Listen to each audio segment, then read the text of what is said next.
This video was sponsored by the online game War Thunder. By clicking the link in the description, you get a great head start into the game with a free premium tank or aircraft and 3 days of premium time.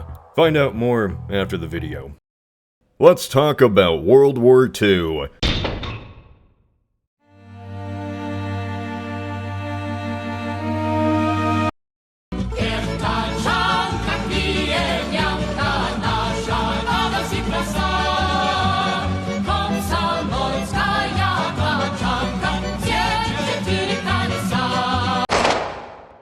There were a lot of factors that led to Nazi Germany losing World War II, but the most glaring, crimson, main factor was they invaded Russia.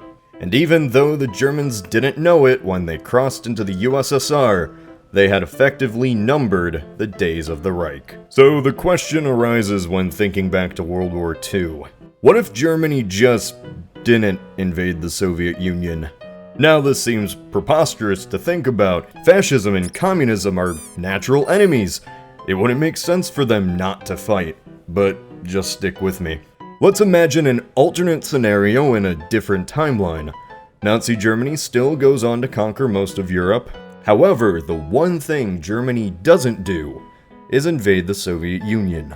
What could be the outcome of this? Does this make any sense? Is anything real? Let's find out. First, some historical context. In our timeline, in 1939, Hitler wanted to invade Poland.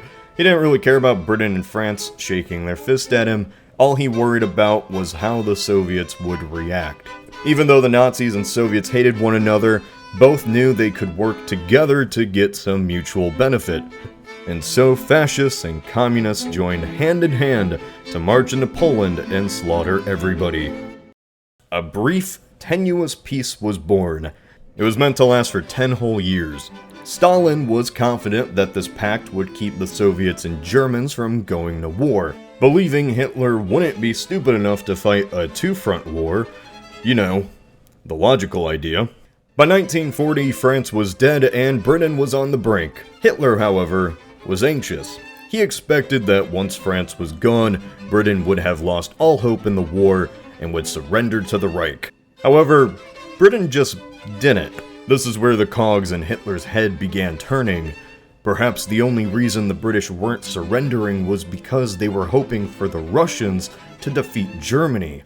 That eventual war with the Soviets would need to be pushed up so Britain could surrender too. And, well, you know how the rest went. What if in an alternate timeline Hitler actually followed that decade-long pact with the Soviet Union? One thing changes: who the British Prime Minister is.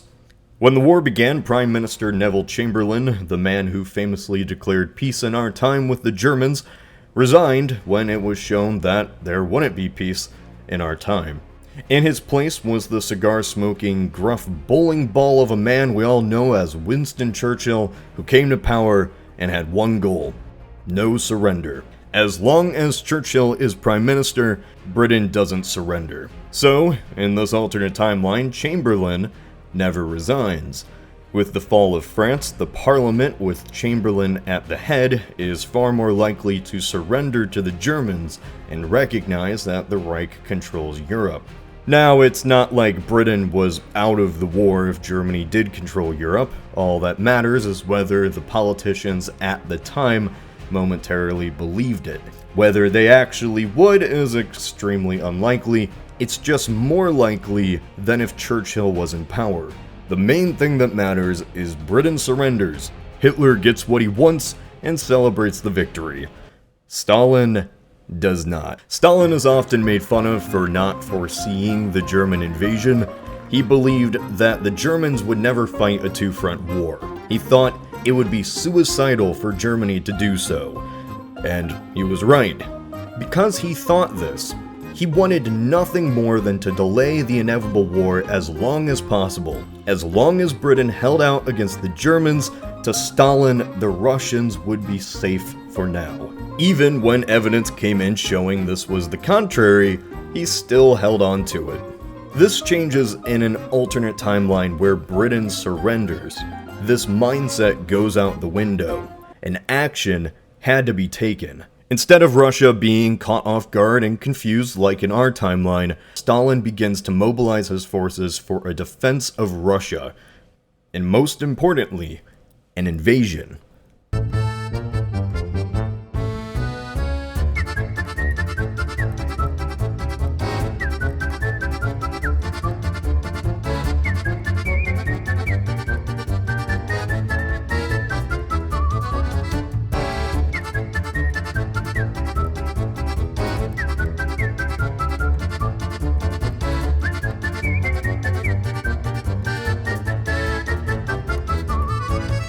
Yes, in this alternate timeline where Germany doesn't invade the Soviet Union, the Soviets would have certainly invaded Germany. The Germans would find themselves at the height of their power fighting a defensive war against an incoming communist army. While this convoluted thing begins, let's take a break and focus on what America is doing. If Britain is out of the war, then the US doesn't have an ally to send supplies to, and also an island to conduct a certain invasion from. So for a bit, their main focus would be with Japan, who is still going about with their own expansion. Japan, like the belle of the ball, can decide to go to war with either two countries, the Soviets or the Americans.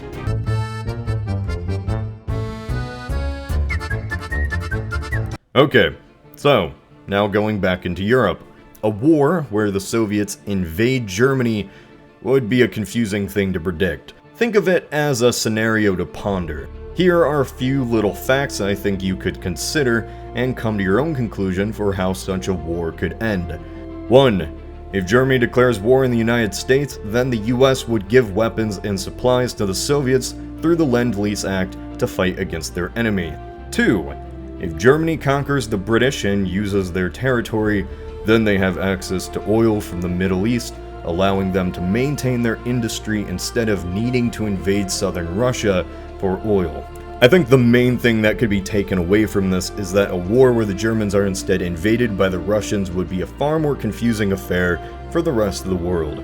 The Soviets, who were the boogeyman to the West for 20 years, were now attempting to storm into Central Europe. If that was the case, then would people in Western Europe and America support Hitler, or an ideology they have been opposed to for far longer?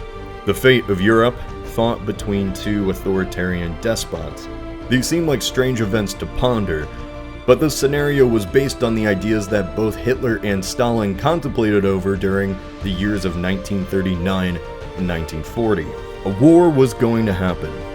It just depended on small factors for who was going to throw the first punch. This is Cody of Alternate History Hub.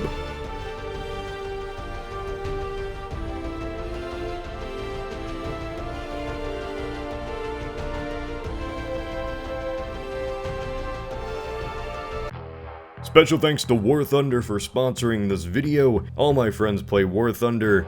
They really do. Always on Steam. Now you can join them. War Thunder is a realistic, free-to-play vehicle combat game. It has more than 1,000 historically accurate tanks, aircraft, and ships from the 1930s through to the 90s, and that especially means Russian and German. It's on PC, PS4, and Xbox One, so you don't really have an excuse. I didn't either. Speaking of joining, you can actually get a good head start by clicking the link down below. You get a free premium tank or aircraft and 3 days of premium time just for registering. So yeah, I'd recommend it. This is Cody of Alternate History Hub.